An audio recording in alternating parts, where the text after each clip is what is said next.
Hello guys! Hi.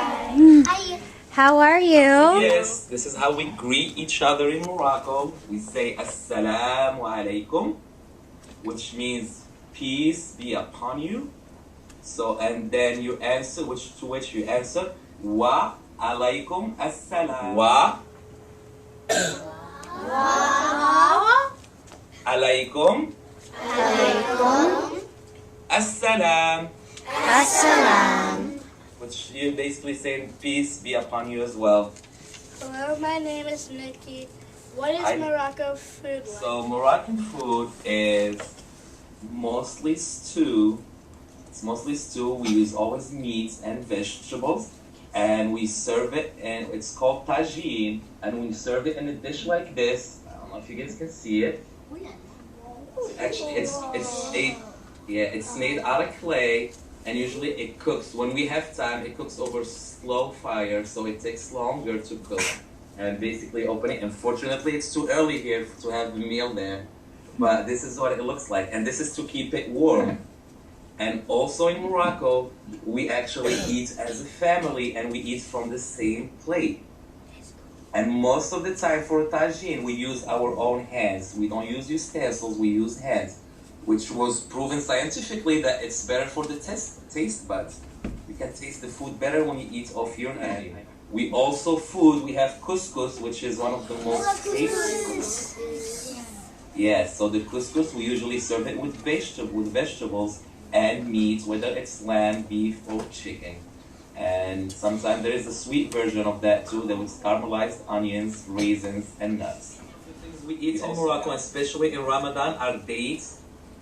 You guys know dates? I know dates. Like dates? Yeah, we eat dates. That's something that we eat a lot in Morocco. Of course, we have all type of products that you guys have in the U.S. Nelly, Coca-Cola, nothing. It's not healthy, I know. But this is the Coca-Cola bottle from Morocco, and you can see the writing is in Arabic.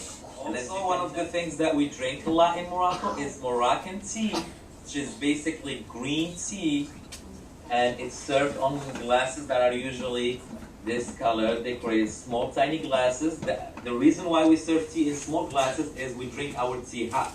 So we keep getting refills, and it's served in a bigger pot. Unfortunately, I could not find it. But it's green tea with fresh mint. So we put fresh mint leaves, and usually we add honey or sugar to make it a little bit sweet. And this is that's the most common drink in Morocco. One thing that is different than the US, all vegetables in Morocco are organic. So we do not have such thing as organic and non-organic vegetables and fruits. Everything is organic there. Hi, my name is Tyler. What is a typical school day like? A typical school for elementary school, let's say, and middle school as well. School starts at 8 a.m. and it's for 4 hours until noon. And then we have a 2 hours break where we don't eat in school lunch. So lunch was always a sacred time of day where the family gets together again and have lunch together.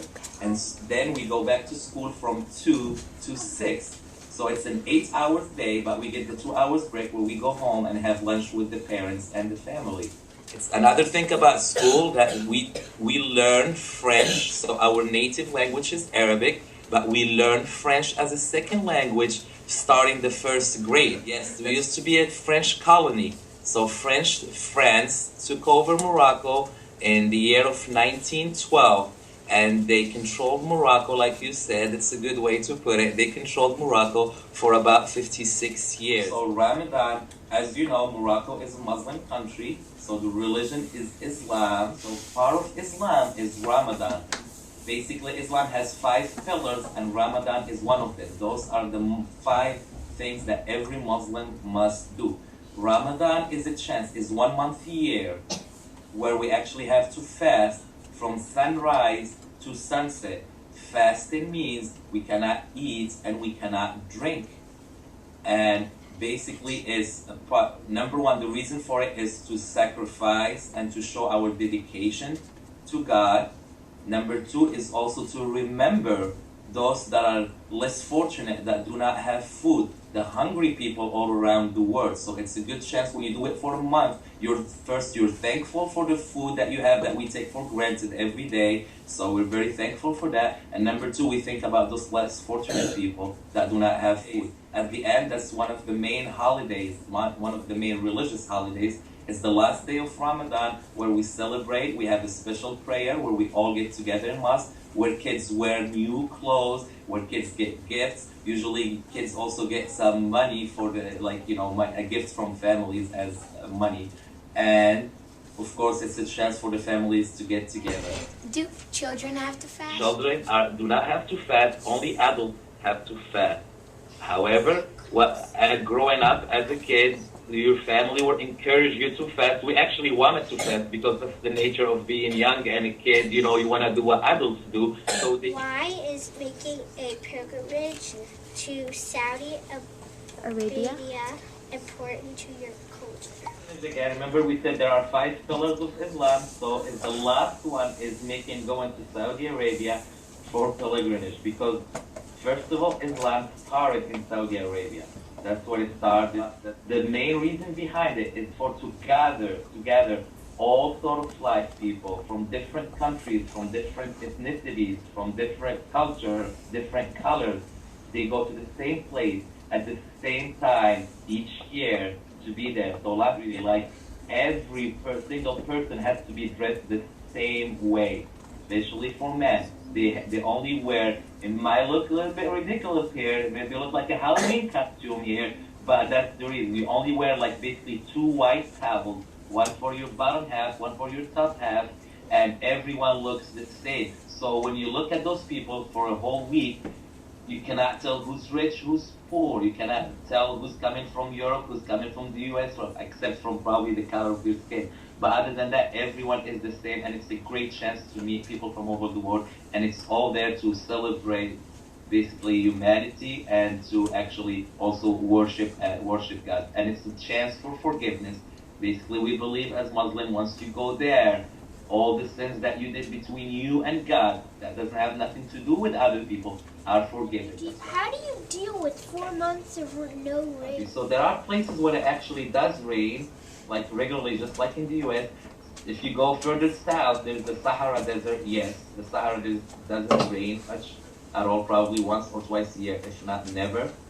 But places survive. That's how people move sometimes to the city, because of the rain, because of the dry. So this outfit, I wore it especially for you guys. That's not something that I wear every day. This is, let me stand up just to give you an idea how it looks. It's a long dress. We can call it a dress here, but that's what we wear when we go to the mosque. I'm not sure if you can see it. There you go. Oh yes, we could see, right? Whoa, that's a long time. It is a long. And basically, it's very comfortable. This is handmade, so it takes some time to do. And yeah, this is one of. We have another traditional one that it has a hoodie. It's a long dress that has a hoodie too, and usually we wear it when it's cold outside. Morocco, but this is Moroccan ties. This is what Moroccan ties look like. And usually this is just a printout, but usually every single piece is like, put together, made from either marble or. This is a traditional bag.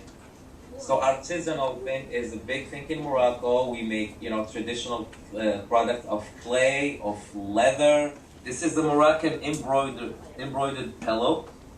So you can see the use of colors, and it's also handmade. Do you know how to say thank you? Is shukran. Oh yeah, I know. You know that one? Okay. Shukran. Shukran. Thank you. And then bye-bye is ma salama. Ma salama. You guys are great. You guys are so smart, so great.